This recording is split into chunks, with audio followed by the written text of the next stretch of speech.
Ladies and gentlemen, good morning. My name is John Allen, and I'm the president of the Brookings Institution.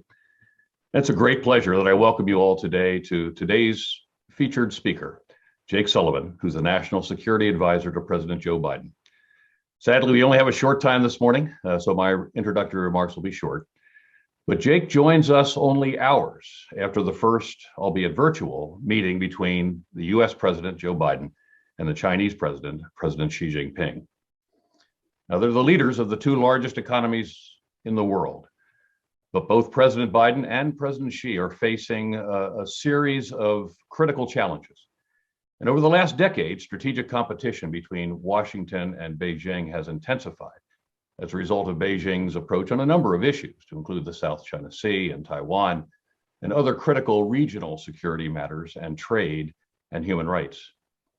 But still, it's essential that we set up a framework that will enable the United States to compete effectively with China, to confront where necessary, but also to cooperate where desirable on such issues as pandemic prevention and climate change. And to achieve that balance, wise and determined U.S. leadership with China is needed. And today we have that leadership with us, who is one of the architects of the Biden administration's approach to navigating these daunting challenges. He's the youngest national security advisor to a sitting president in 60 years. And Jake's record is impressive in terms of both his experience in the administration, in the executive, and also in foreign policy. He's a Yale Law School graduate and a Rhodes Scholar, and President Biden could not have chosen better when he selected Jake Sullivan to be the Assistant to the President for National Security Affairs. I'll turn the floor over to Jake in just a moment for some introductory remarks, and we'll come together again for about 20 minutes of questions and answers on the U.S. approach to China. So, Jake, it's wonderful to have you with us today at Brookings, and the floor is yours, sir. Well, thank you, John, for those generous remarks, and even more thank you for Brookings providing this platform for me to be able to read out the conversation between President Biden and President Xi last night, and then to have a conversation about some of the complex and difficult issues facing the U.S. China relationship. As you noted, last night, President Biden and President Xi Jinping met for several hours. It was a virtual meeting, but I can tell you, having been there, even virtually, the opportunity for the two men to look at each other, to see each other reacting, to engage in conversation was fundamentally different from phone calls. And they've had a couple of phone calls along the way here as presidents. But this was a more intense, engaged session that ran for more than 3 hours late into the evening last night. And I want to just take a few minutes to talk through what unfolded. But before I get into the discussion, I think it's important to step back and talk briefly about the context here.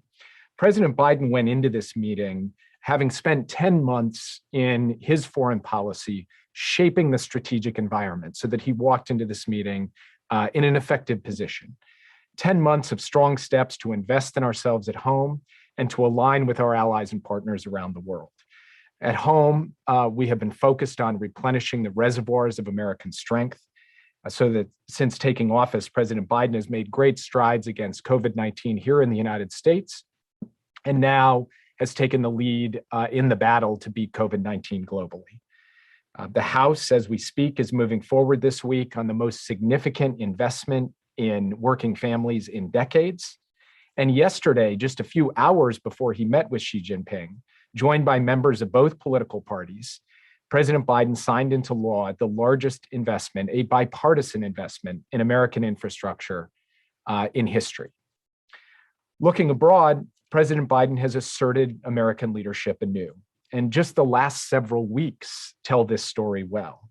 In September, he hosted the Quad Summit for the first time here in Washington and launched a new trilateral security partnership with Australia and the United Kingdom. In October, he participated in the U.S. ASEAN Summit and the East Asia Summit, reclaiming America's seat at the table in key institutions in the Indo-Pacific. In November, he returned from Europe after a successful trip that both cemented strong transatlantic ties and displayed American diplomatic muscle, helping deliver progress at COP26 and leading the world to a really important milestone that I think has not gotten enough attention, a global minimum tax on corporations that will end the race to the bottom and deliver much needed resources to working people in the United States and around the world. With our European partners, President Biden is establishing a blueprint for working together towards a positive vision of inclusive economic growth and innovation, whether that's striking a U.S.-EU agreement on steel and aluminum and ending a conflict that had erupted a couple of years ago, ending a 17-year dispute between Boeing and Airbus to set the terms for the civil aviation industry going forward, or launching the Trade and Technology Council. All of this is about working with like-minded partners to write the rules of the road for the 21st century in a way that advances our interests, reflects our values, and yes, pushes back on China's non-market economic practices. Meanwhile, in the Indo-Pacific, President Biden has now been previewing with key Indo-Pacific partners a new regional economic framework that will set new norms and standards in the digital space, that will strengthen our supply chains, increase our infrastructure investments, and facilitate trade. And throughout, he has strengthened our alliances with the Republic of Korea and Japan so that they are as strong as they have been in the history of those two alliances. That's the context for the meeting last night. That is the strategic environment into which President Biden walked when he went into the Roosevelt Room for that meeting. And it is the context in which President Biden outlined to Xi Jinping his administration's approach to foreign policy, and especially to setting the terms for an effective and healthy competition with China. It starts with first delivering on the deep investments that I discussed here at home, putting America and our allies and partners in a position to compete most effectively. It also means that as we think about competition, something I've said before and want to really reiterate, that intense competition requires intense diplomacy. And last night's meeting was part of that intense diplomacy, that there is no substitute for the kind of leader-level dialogue that President Biden and President Xi have engaged in over the course of many years and carried forward last night. The two leaders have had candid, direct, straightforward conversations in America, in China, going back nearly a decade. And those conversations have always been important, but they've never been more important than right now. There is no substitute for direct leader-to-leader engagement to prevent miscommunication about our goals and motives, our policies, and of course, to give direction to our respective governments. So last night, President Biden and President Xi shared directly with one another how they see relations between our countries and what we need to do to manage those relations responsibly. President Biden underscored that the United States has clear interests and values, a clear vision for the future, and he is committed to advancing and protecting them. He raised American concerns about China's practices in Xinjiang, Tibet, and Hong Kong.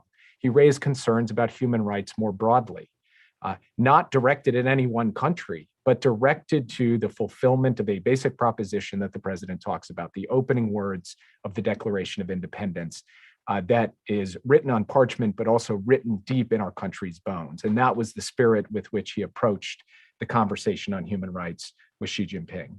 He was also clear about the need to protect American workers and industries from unfair trade and economic practices. And he sketched out what he meant by his substantive vision for a free and open Indo-Pacific. That include raising concerns about China's activities in the South and East China Seas and the central importance of freedom of navigation, overflight, and other responsible rules of the road to ensure stability and prosperity for the region that the United States has helped to underwrite for decades.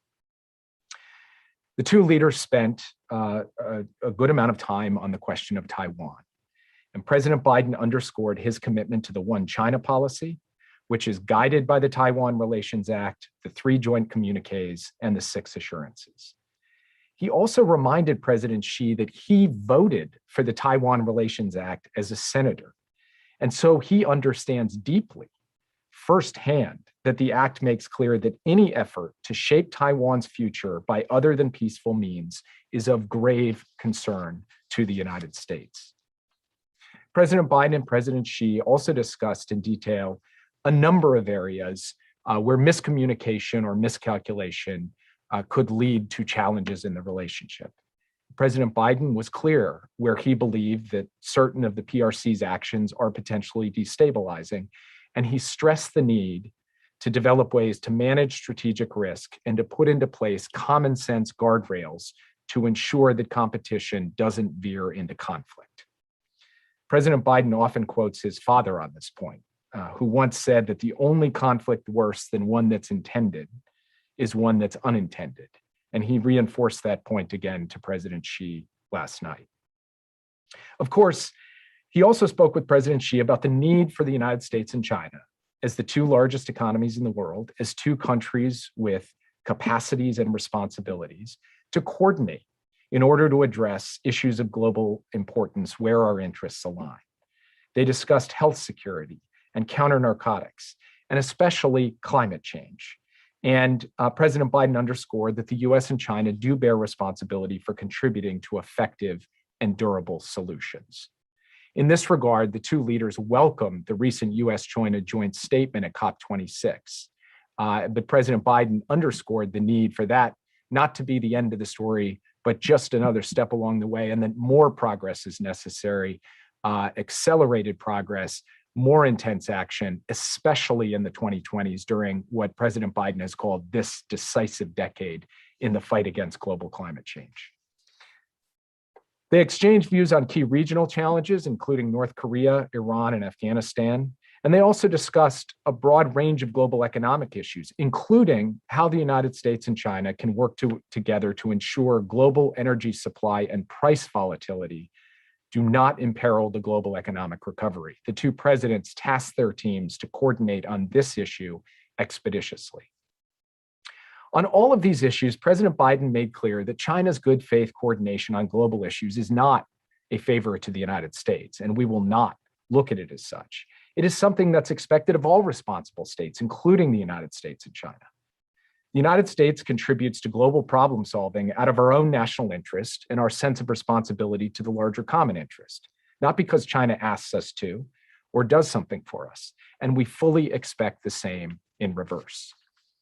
To this point, as a responsible global leader, the United States knows that what we do and how we conduct ourselves in this competition has far-reaching effects on prosperity and security for the American people, yes, first and foremost, but for people around the world. This is a competition with global dimensions. It is taking place in technology, economics, global governance, and other spheres. President Biden has made clear that together with our allies and partners and those that share our democratic values, that we are going to work for a vision, not against China, but for an affirmative vision of an international system that remains free, open, and fair. We will compete with the full range of our strengths, and we're going to stand up for our values. Above all, we're going to tap that most American of capacities, the capacity for renewal and reinvention, rooted in this nation's and our people's resilience and innovation. We are dynamic, we are entrepreneurial, we have the ability to self-question and self-correct, and we are determined. As President Biden has said so many times, the investments we are making are about making a choice between competitiveness and complacency, and between leading the world and letting it pass us by. And there is no doubt in his mind and no doubt in my mind that the American people will rise to the challenge and shape the 21st century in a way that redeems our interests and our values. And that was the spirit with which he conducted himself last night. That is the spirit with which we will carry forward our policy towards China and our broader foreign policy in the world. And with that, I would be happy, John, to take your questions. Thank you. Well, Jake, thank you for that really comprehensive readout. First, thank you for the overview of how the administration has been operating over the early months of the president's tenure, but also for that extensive readout. So given the fact that so many issues were touched in pretty comprehensive ways, Jake, what do you see as the next steps after this virtual leaders meeting to continue to develop the nuances and the dimensions of this relationship? Well, I would put it into a few categories. One category are the areas where we need to closely coordinate because there our interests align and there is urgent work to carry forward. Climate and public health are two key issues in that bucket, and you mentioned both of them in your opening comments. There was an important breakthrough at COP in terms of the joint statement that John Kerry negotiated. That now needs to be implemented in an aggressive and dynamic way in the months ahead. When it comes to COVID-19, there are still very real questions about transparency and issues associated with the origins of COVID-19, but we also have to beat this pandemic in the months ahead, and that is going to require the United States, China, and the rest of the international community all working together in a way in which we are trying to vaccinate the world, not through extortion, not through demanding favors or concessions, but simply because it's the right thing to do and it's the smart thing to do. So that's bucket one. Bucket two are immediate challenges where the United States and China have worked together historically and are now facing important moments. The Iran nuclear issue is one of them. The negotiators will be back in Vienna at the end of the month, and the two presidents had the chance to talk about how we can align our perspectives heading into that meeting so that the P5+1 is united in dealing with Iran and trying to pave the way for a return to the JCPOA. And on North Korea, of course, we have seen a series of tests by North Korea. The United States has indicated we're prepared to engage good faith in diplomacy if North Korea is prepared to do the same. So coordination around that issue is also very important. The third bucket is how to effectively manage differences. And here, ensuring peace and stability across the Taiwan Strait, having clear communication, avoiding miscommunication is going to be an important and intensive aspect of work between our militaries, between our national security councils, and between our diplomats. And so you will see at multiple levels an intensification of the engagement to ensure that there are guardrails around this competition so that it doesn't veer off into conflict. And then finally, in the economic domain, Ambassador Tai is now engaged with her counterpart in trying to ensure that we come to a good resolution on some of the issues remaining open in the phase one trade deal, even as we look at the full range of tools available to us to deal with China's non-market economic practices. And I mentioned in my opening comments, one of the things on which the United States and China will have to coordinate, not just in the weeks and months ahead, but literally in the days ahead, is how to deal with the global energy crunch and how the US and China as two major energy consumers can contribute to the assurance of a supply of energy that can push the global economic recovery forward rather than hold it back.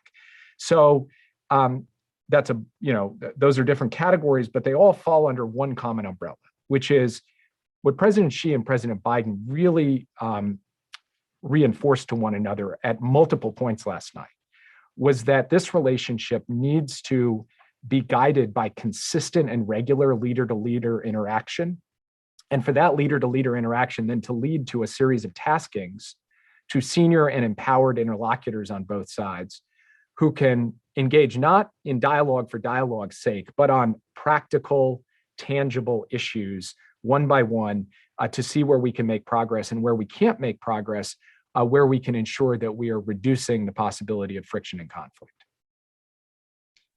Well, Jake, one of the questions I was going to ask, you touched it directly. They've known each other for a long time. And beyond the fact that they knew each other when the president was the vice president and Xi Jinping was rising in the party, they've also been on the phone a couple of times. So this is really one of the first times they've had a bilateral together. What was your sense of the atmospheric of this? Because as you said early in your comments, there's nothing like being face to face to get a sense of how a relationship could go. This is the most consequential relationship on the planet.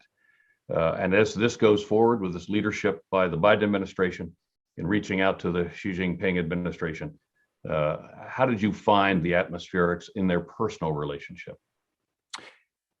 They are very familiar with one another. They've had many conversations. And one of the dynamics of when they talk now is that they both revert back to previous things that each of them have said. And by the way, not just to agree with one another, to disagree with one another as they're debating. One will say, well, as you said a few years ago, X or Y. So it has that kind of dynamic to it, which means it's not scripted. It's not just reading off talking points.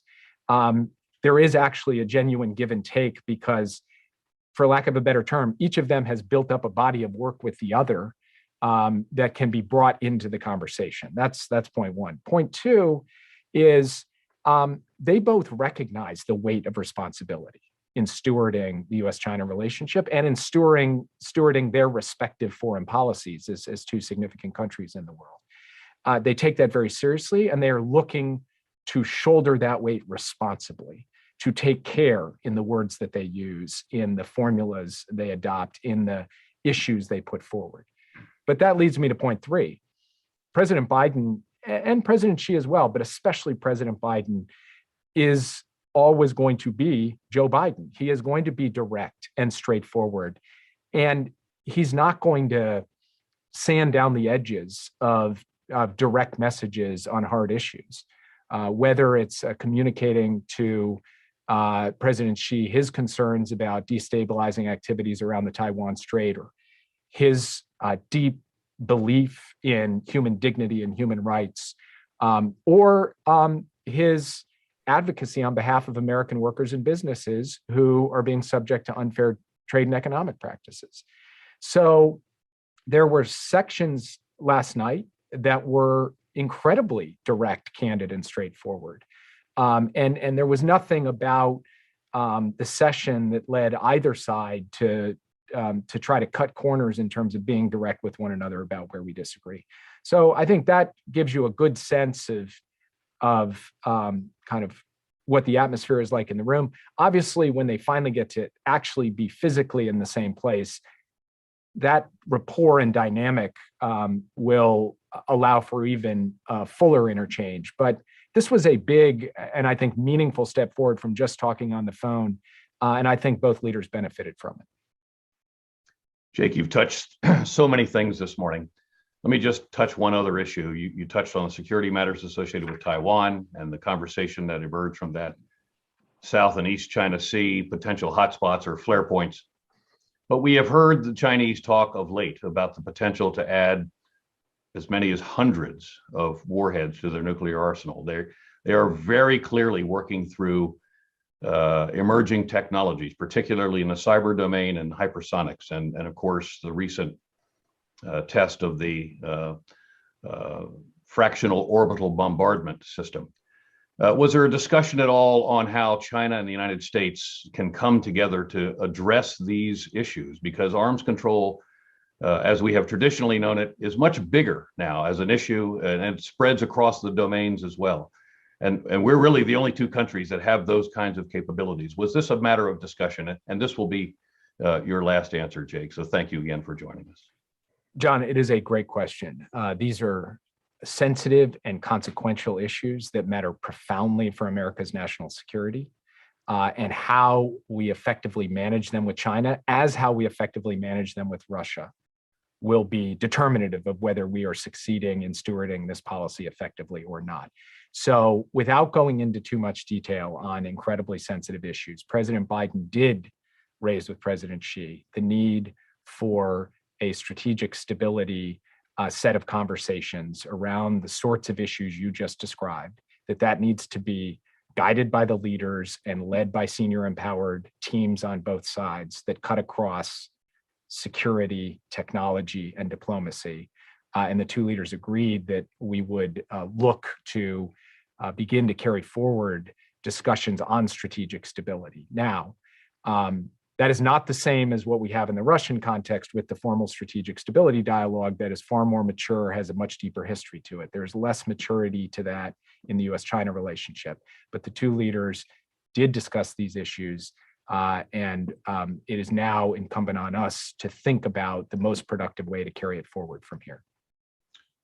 Well, Jake, thank you. And your point is so important. This is the most consequential relationship of the 21st century. It can only be successful for both our people, but more broadly the world, if it is leader-led, as you have said. Last night's conversation, which you have read out so wonderfully for us today, gives us confidence that there is a direction that China and the United States can have together, even during a moment of intense competition on a variety of issues where confrontation may emerge, but also where we should be seeking to cooperate as well. I want to thank you very much for taking the time after a long night last night to come and join us at Brookings to inform our audience today on these very important matters. Thank you for your overview at the beginning, and we wish you continued success as you continue in your very important duties serving the president and our country. Thank you very much, Jake. Thank you, John, and thanks to everyone watching. Really appreciate it. Our pleasure indeed.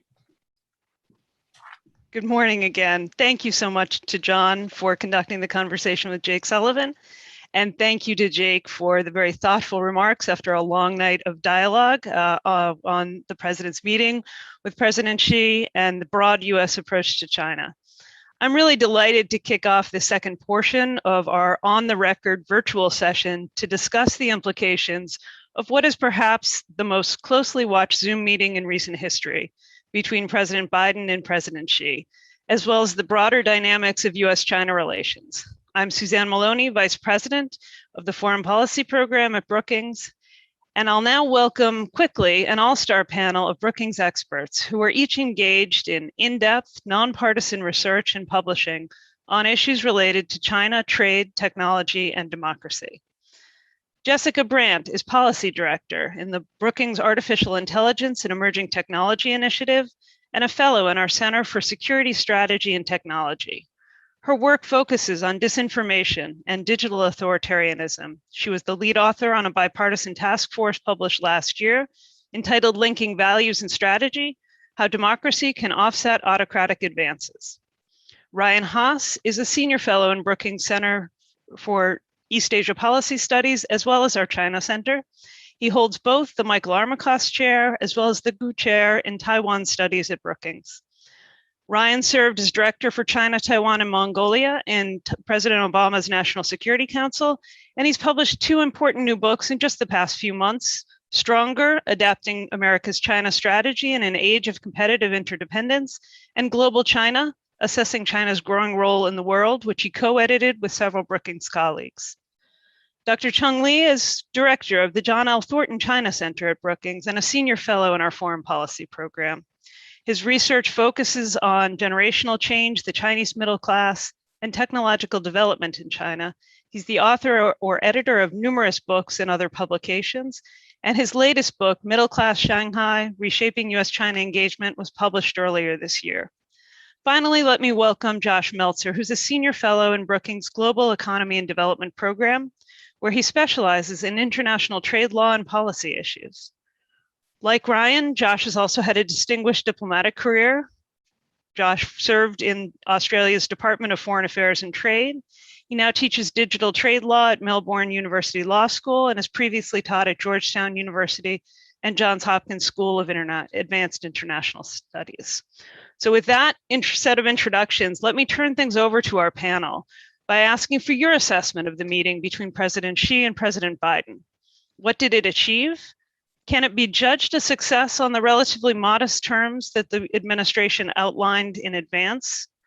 And what does this signal for the likely trajectory of the bilateral relationship? Let me turn first to Ryan Haas, who of course has had some experience in setting up meetings like this. Ryan, if you would give us your assessment, and we'll move next in turn to Chung, Josh, and Jessica. Well, Suzanne, thank you for moderating this discussion and bringing us all together. I'm excited for the conversation that we're going to have. My sense is that the best way to understand last night's meeting is to put it in a broader context and to situate it along the continuum of the relationship over the past 10 months. It's worth reminding ourselves that when Joe Biden entered office in January, the U.S.-China relationship was effectively dysfunctional. There were no real functioning channels of communication between Washington and Beijing. And I think the dominant trait of the relationship at that time was confrontation through public condemnation in both directions. Fast forward to last night, and I think what we've seen is an effort by leaders in Washington and Beijing to try to restore a bit of functionality to the relationship. And what we heard from Jake just now was to put a bit of a floor underneath the relationship. And so I don't think that either leader gave ground on their top interest or concerns. But I think that both sides seem to acknowledge that runaway escalation is in neither side's interest. So my sense is that both leaders used last night's meeting to try to release a little bit of pressure in the relationship and to give it a little bit more stabilization. And looking forward, my expectation is that domestic issues are going to dominate in both countries over the next year. And so what we've seen is that there is now a bit of a floor underneath the relationship. Given the domestic imperatives that both leaders have, I don't think that either leader is going to want to be perceived as softening in their approach to the relationship. And so that domestic imperative is going to put a pretty firm ceiling on the relationship as well. So I think that what we will see over the next year is the relationship traveling within this band of competition between the floor and the ceiling that have been established.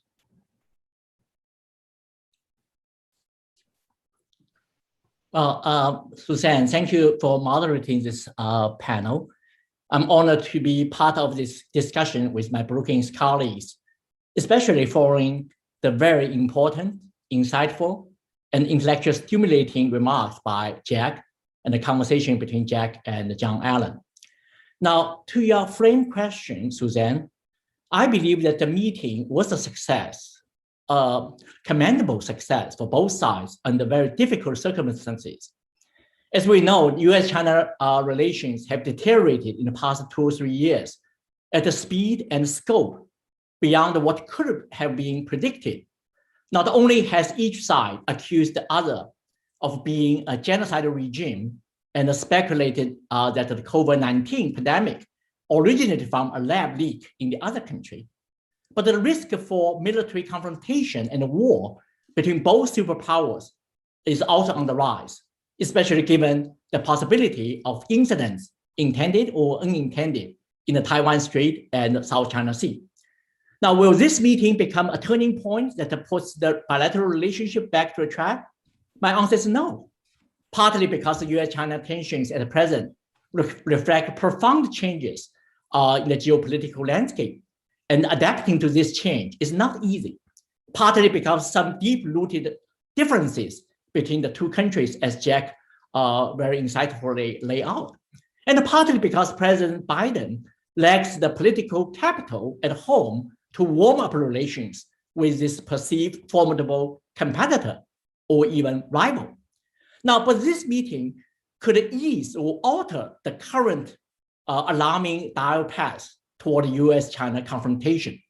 The meeting has sent a message around the world, not just to China and United States, that the recent tension in this most consequential bilateral relationship, as John used the term a number of times in today's world, do not necessarily imply what some analysts have called a free fall or a vertical fall, nor should we have a fatalistic view about the inevitability of hegemonic conflict or war. This is a very rational, reciprocal, and responsible move by leaders in both countries, which should resonate well among the international community. Over to you, Suzanne.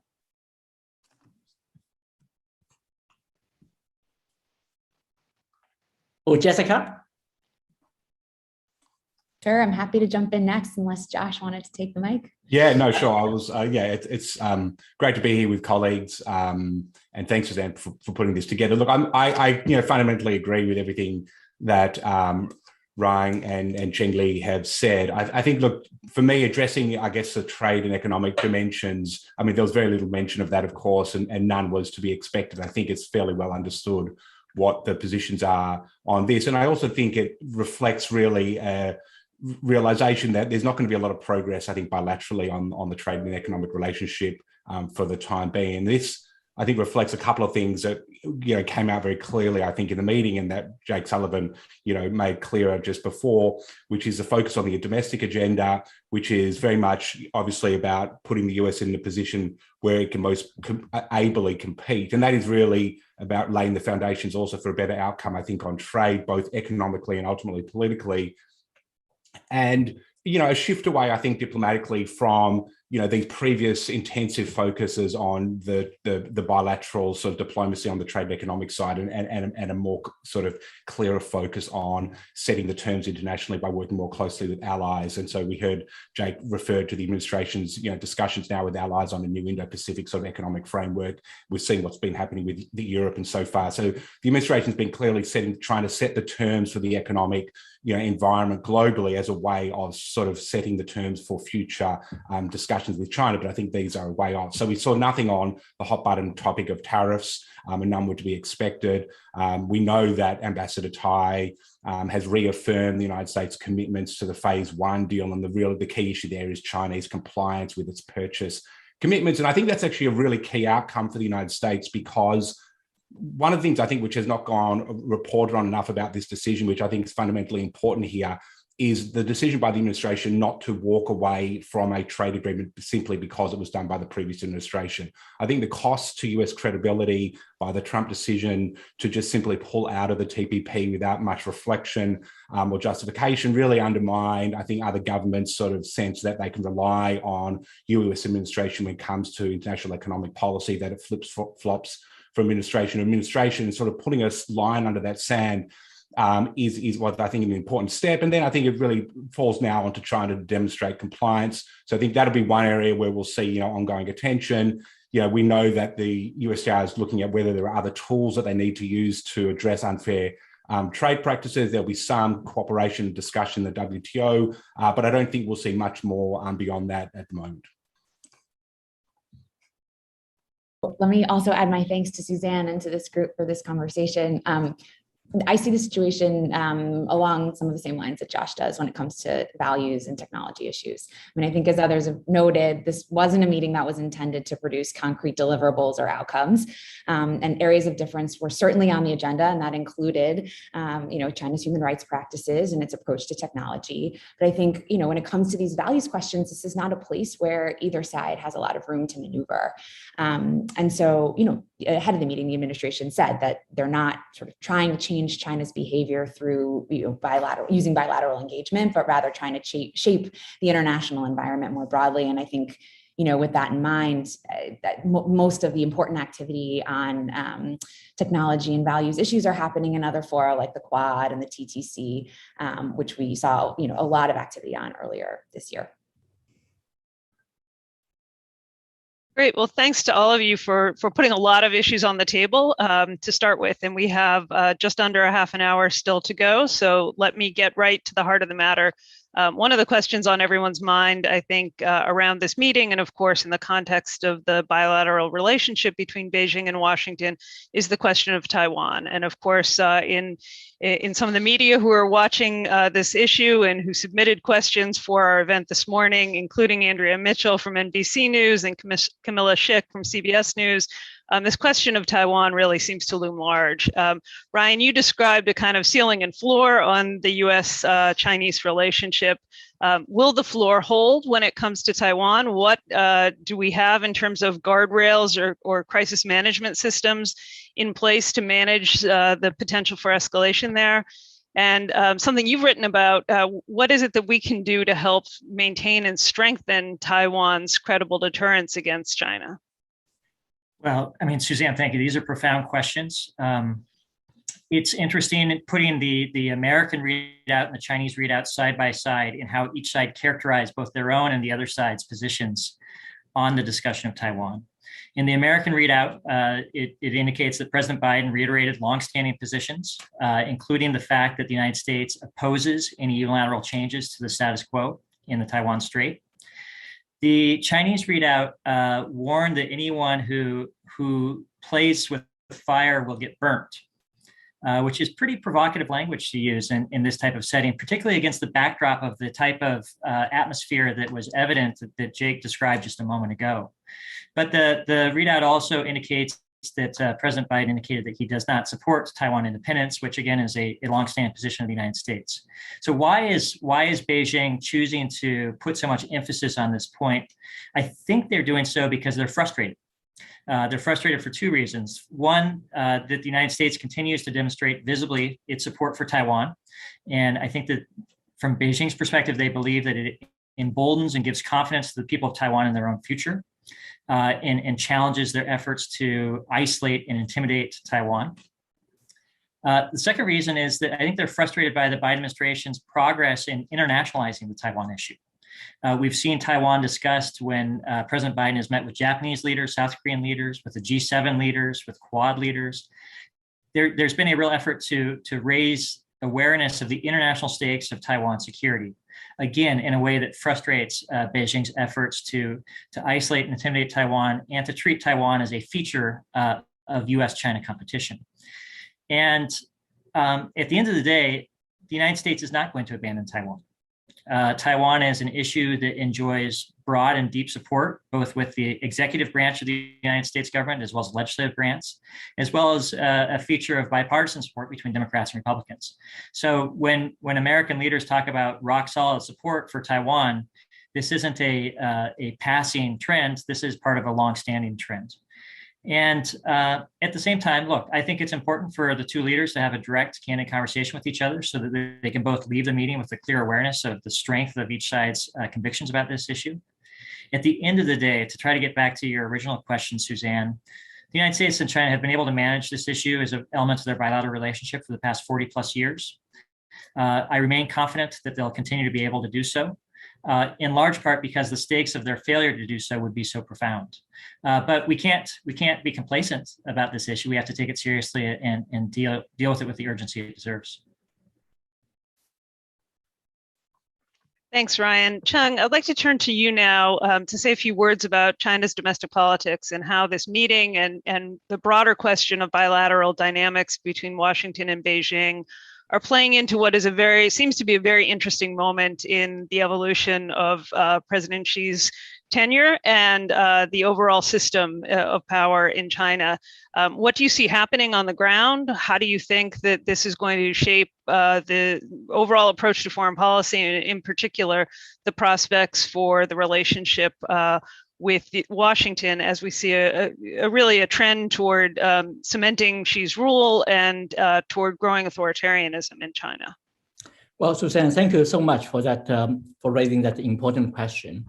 As both Ryan and Joshua said earlier, foreign policies are increasingly driven by domestic politics.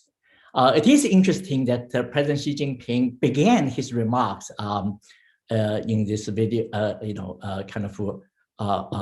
discussion meeting by saying, I quote, "We should each run our domestic affairs well."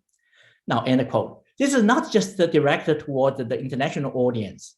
Xi Jinping said similar things in a recent important official meeting in Beijing, that China must be clear-headed about the long-term and the complex nature of both domestic and international unfavorable factors. This is the direct term Xi Jinping used. Under such difficult situations, the most important thing for China is to do its own job well. Now, this is another quote from Xi Jinping. Now, China faces a multitude of daunting challenges, and including economic disparity, the potential bursting of a property bubble, unemployment pressure, the misuse of power by officials, frequent social protests, environment degradation, resources scarcity, food safety, and public health security issues. The Chinese leadership seems to be keenly aware of these challenges and understand the imperative to deal with them. Now, on top of that, the coming year is an important year with the leadership transition at the 20th Party Congress next fall. Although Xi Jinping himself almost for sure will serve a third term as the top leader in the party state.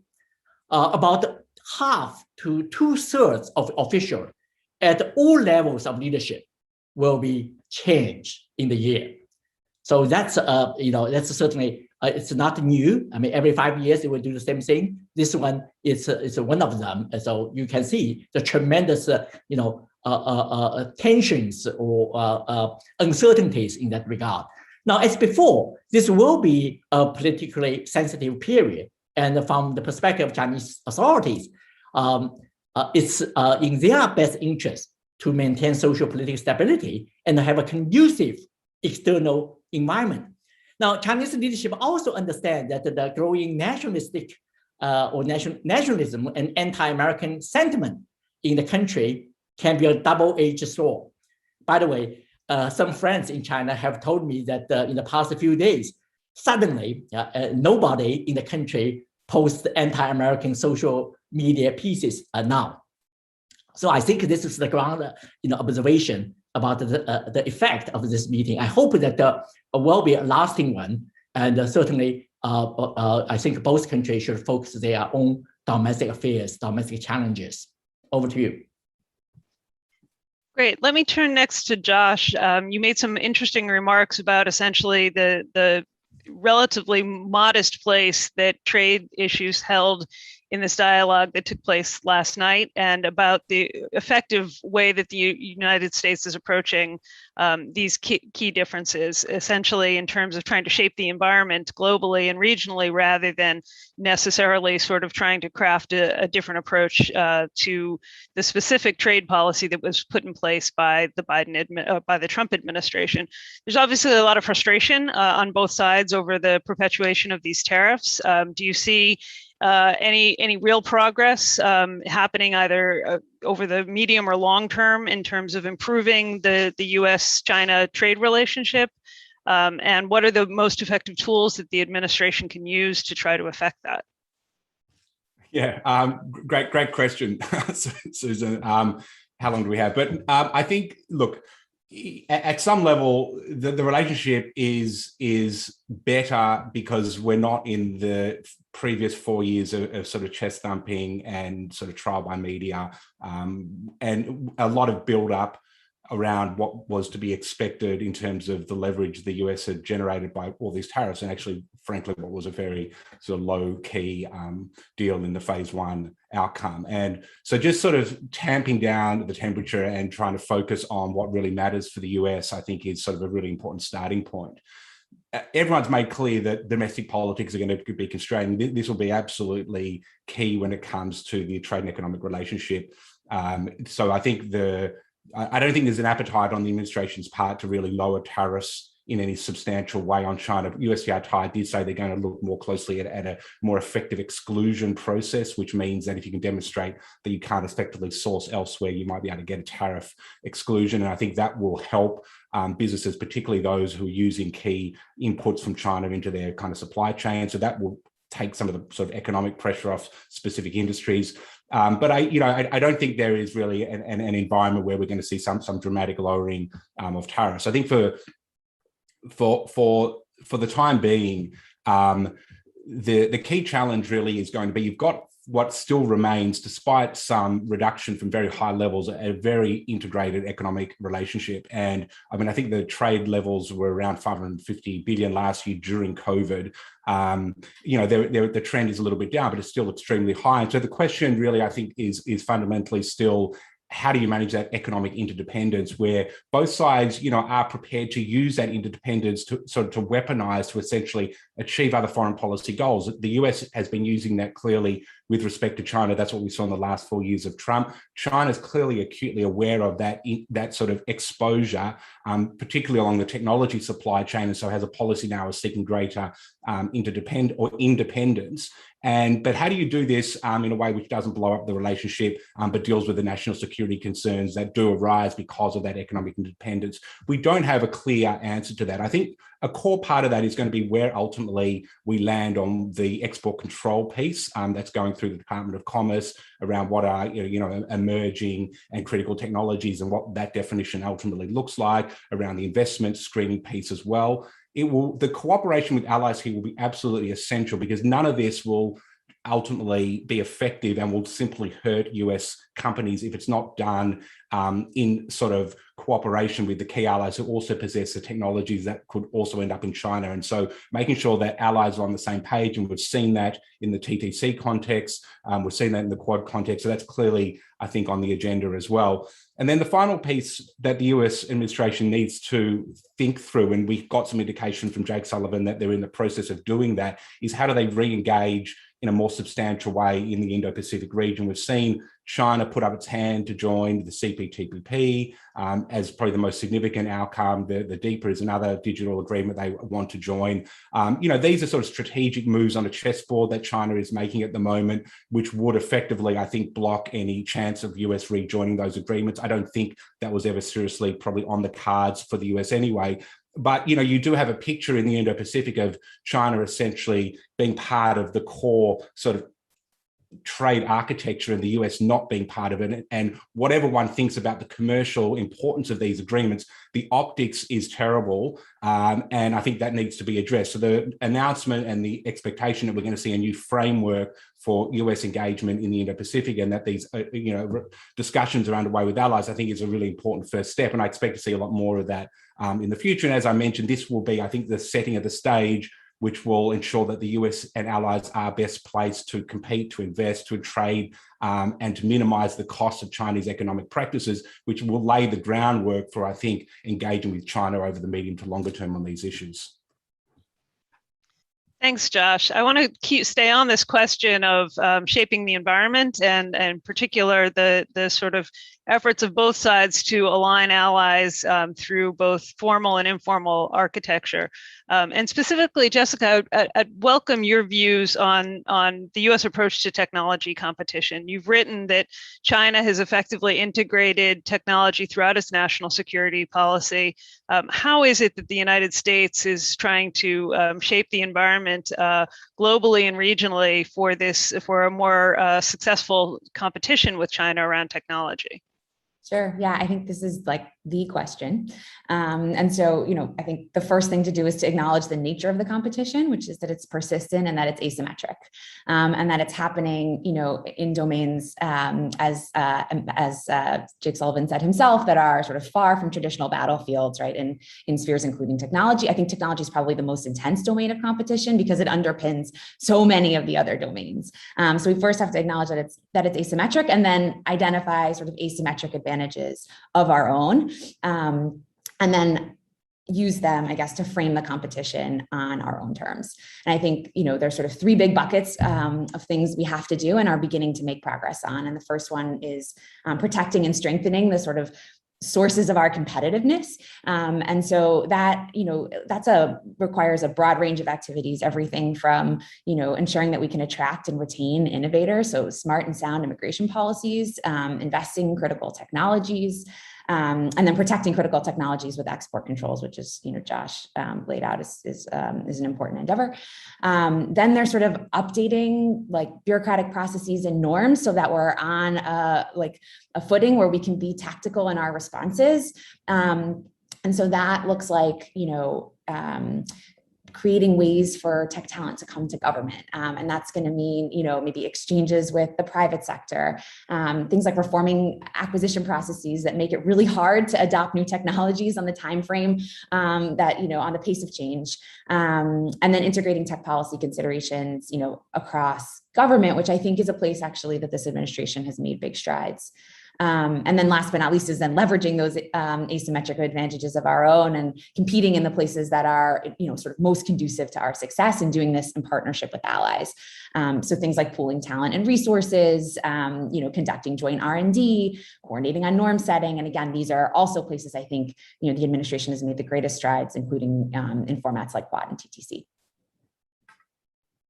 Suzanne, can I just jump in real quick? Jump in. I just want to footstep what Jessica said, because I think it's so important. Technology really is at the core of the competition that exists between the United States and China today. And I think that the point that she's making is so critical, that we both need to play defense in guarding against the leakage or export of dual-use technologies that could come back to do harm to us, or to aid and abet human rights abuses in China or elsewhere. But it's so important that we play offense as well. And I think Jessica has laid out a very practical sort of framework and playbook for us to do so. I think that's where this administration is trying to take things, so that we do play to our strengths, that we do take advantage of our advantages, including our openness, which is so critical. And as part of that, I think it's really important that we keep in mind that being able to attract the best and the brightest talent is one of the most powerful things the United States can do in its long-term competition with China. Really important point, Ryan. Thanks for jumping in there. I want to come back to the meeting itself. Obviously, this is just sort of one data point, one moment in what is clearly a very consequential relationship, one that's evolving in real time. But there was a lot of emphasis, I thought, in Jake's remarks, perhaps deliberately for the audience, around this kind of, what the centrality of the kind of leader to leader dialogue. And how do they sustain that if that's true, given the restrictions around particularly Chinese traveling, the need to quarantine when individuals return to China, which has apparently thus far precluded President Xi from opportunities to meet directly with President Biden? How do you sustain a dialogue, and how do you build upon this channel of communications, which, as Jake and John both noted, really does draw on some significant past experience between the two leaders? I thought it was notable that President Xi apparently referred to President Biden as an old friend, which has been a description that Biden himself has shrugged off. But, I'd just be curious, in this very unique and almost unprecedented environment that we're all facing, how any of you might think about, what we can do to build upon the meeting itself for a more effective channel on any of the issues that have come up: Taiwan, technology, trade, but of course also so many others. And this is really open to whomever grabs the mic first. Chung, over to you. Well, it's very interesting that Xi Jinping called President Biden an old friend, and Biden said that you and I should not be that formal, because both leaders met 11 times, and Biden visited China 4 times. I think it's 3 times also. He met with Xi Jinping, because both of them were vice president at the time. And also they traveled together, and Biden actually implied that we should travel. They went to Los Angeles in the US, and also Sichuan, and together. And they have numerous phone calls. And before, I remember that 10 years ago, when Bo Xilai incident took place and Biden was vice president, I think Reinhardt probably was in the White House or in the embassy. There's a lot of communication at that crisis. So I think it's very, very important to maintain this kind of high level. Sometimes, unfortunately, it's by Zoom. But there's a very interesting signal from Xi Jinping's speech. He said that China will consider kind of provide a green access, let the foreign business people to enter China. Now, this is the first time he used that term, because China is control the border, issues and the COVID. People, I think it's probably too excessive. A lot of criticism within China and also outside China. So whether this will be a signal that eventually China will open up, let more people, students, foreign business people, and people like a think tank like ours to have one person-to-person meeting. But at this point, I think, unfortunately, maybe fortunately, we still have the Zoom, have a lot of techniques, have communication. And as you know, under your leadership, we have a lot of dialogue with Chinese counterparts, with the other countries, particularly with Europe, with Asian countries. I think this is, it's kind of an unfortunate substitute, but hopefully that the collaboration this time, because this is the first time in my view that both leaders talk about the future possibility cooperate on public health, and not so much indulge with the past, point the finger to each other, but rather how to prevent, how to play important role in this in today's world, whether it be vaccine development, drug development, and also the international norm and the regulations. Over. Suzanne, I think that your point is accurate, that we are in uncharted territory. There is no real precedent for how to manage a complex relationship without the ability to meet face-to-face. But I would say that the U.S. and China seem to be making strides in this regard. If you think about where we were at the start, when our senior officials met in Anchorage, to where we are when Jake Sullivan and Yang Jiechi met in Zurich, to where we are last night, there has been an ability to close gaps in expectations. And I think this is important because in the history of U.S.-China relations, whenever the gap in expectations is widest, the room for turbulence is, or the potential for turbulence is greatest. When the gap in expectations narrows, there's usually more stability in the relationship and a little bit more functionality to it. Now, that doesn't solve the problems that are sort of embedded in the relationship, but it makes it more manageable. And it's clear that there was a clear sort of theory of the case on both sides, that both sides shared in how each leader would approach their conversation last night. That was reflected in the opening statements that both made in front of the press. They both had pretty convergent themes and tones to their opening statements, but also in a lot of the elements that Jake described as well. So I think that we are making strides between the United States and China in our ability to close this gap in expectations. And I expect that we will continue to see sort of the pattern that we saw in the run up to this meeting play out going forward, which is that the two leaders meet, they identify key priorities, they designate empowered officials to follow up on those priorities, and then they meet again to push things forward. So after sort of a bumpy start, the edges are being sanded down, and I think we're getting into a pattern here. I might just add, I took a quick look at China's state media this morning to see how they had covered the events of the last 24 hours. And the answer is quite responsibly. I think it really saw a markedly different tone than the way that we've seen Wolf-Warrior diplomats talk about things like COVID origin and other serious issues. So I think that is a sign about how the administration is thinking about this going forward.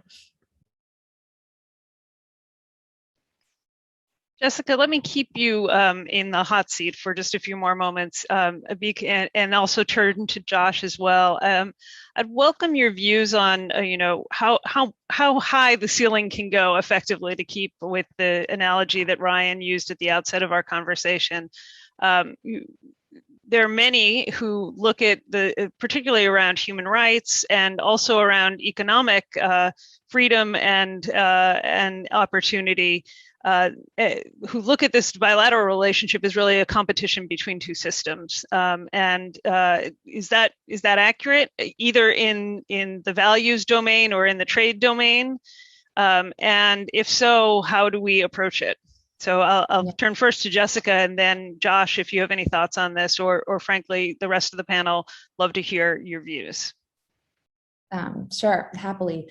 I do. I think it is a competition of systems. I think there's sort of two big debates. One is is resurgent geopolitical competition rooted in this clash of governance systems between openness and authoritarianism?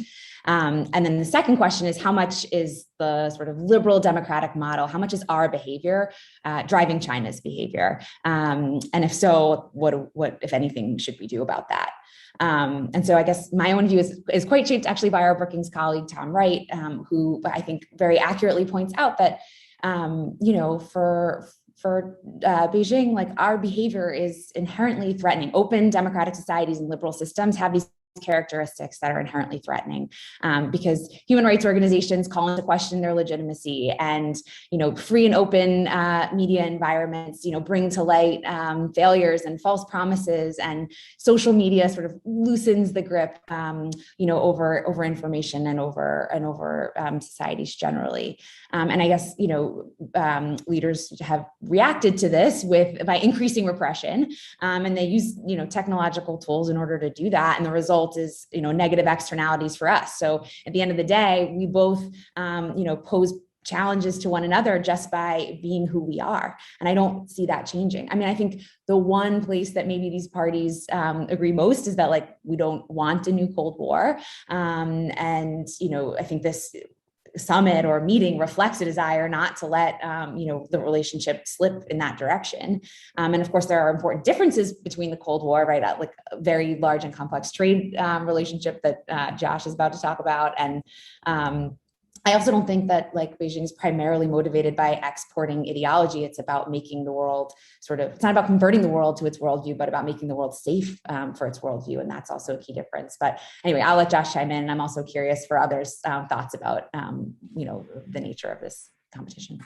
Yeah, I mean, I agree with everything Jess said, and I think it's a great question, Susan, and it's a difficult one because yes, I mean, I think fundamentally there are different value systems at stake and clearly different forms of governance. And let me just actually point out another one that really kind of makes it challenging in the economic sphere, which is this increasing difficulty of distinguishing between what is public and what is private in China, which is something we sort of take for granted. It's never that clear as one might think even here, but it's extremely unclear in China. And so, that means that a lot of a forum where one thinks that you're negotiating or working with businesses with sort of market motivated approaches might actually also be carrying out various forms of sort of government strategy and agendas. So it's challenging, but having said that, it doesn't, I think, necessarily preclude opportunities and avenues for working together.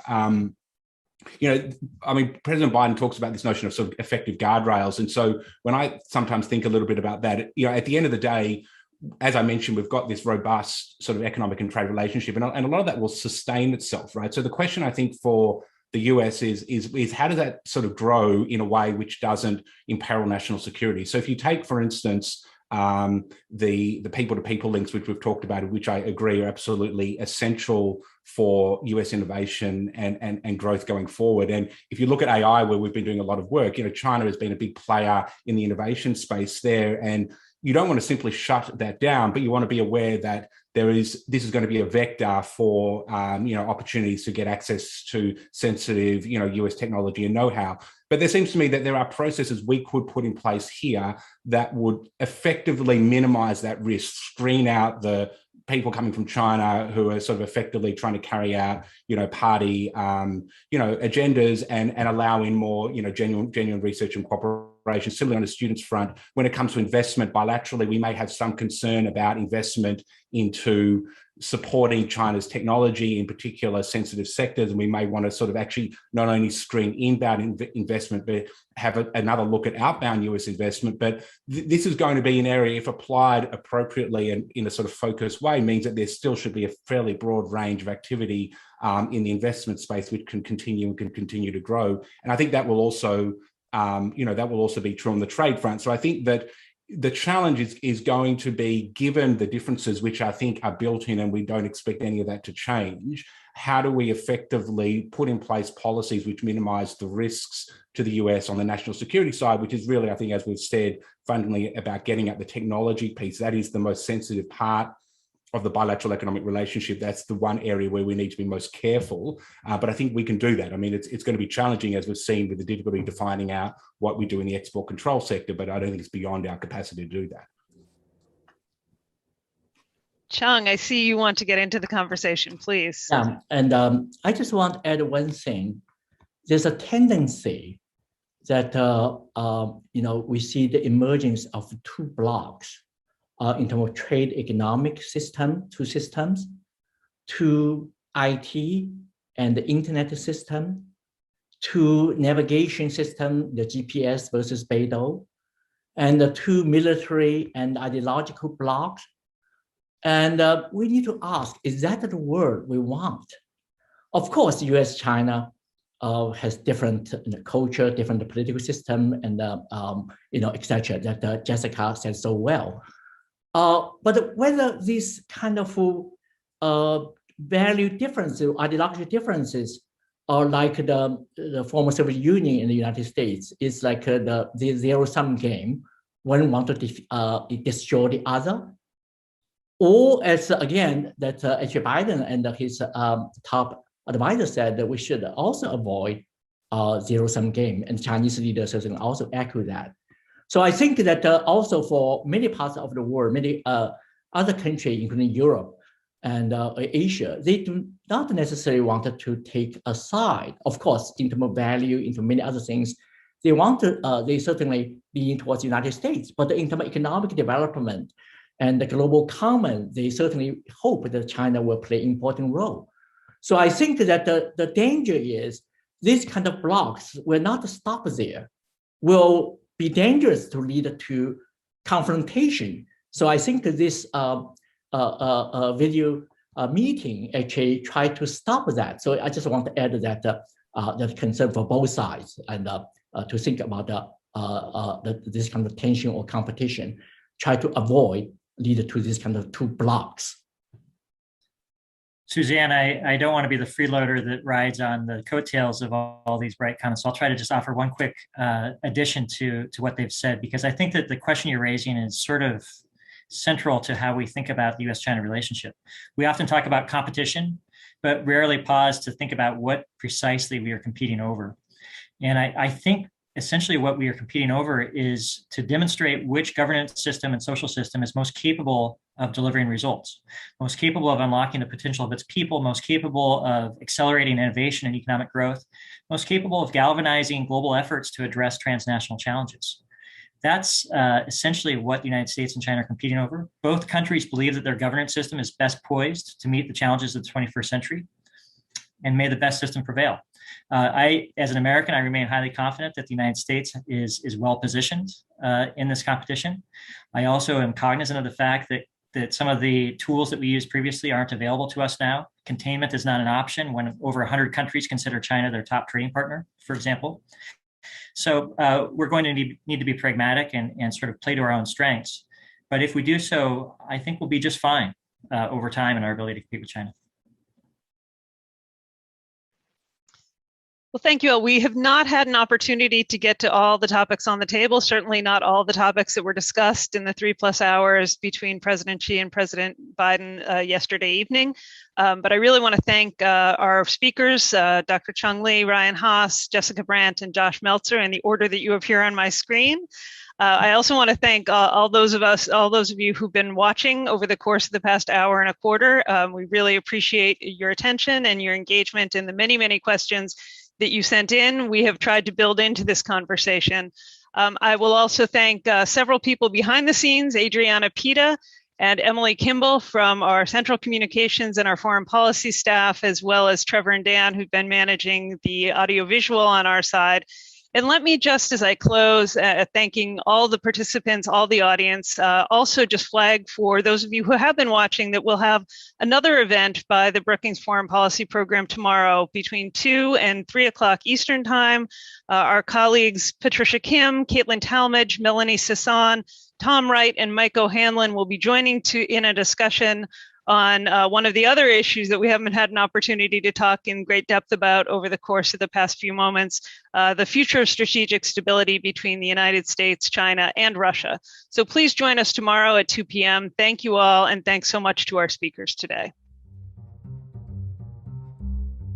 Thanks for watching. Be sure to like and subscribe for more videos from Brookings.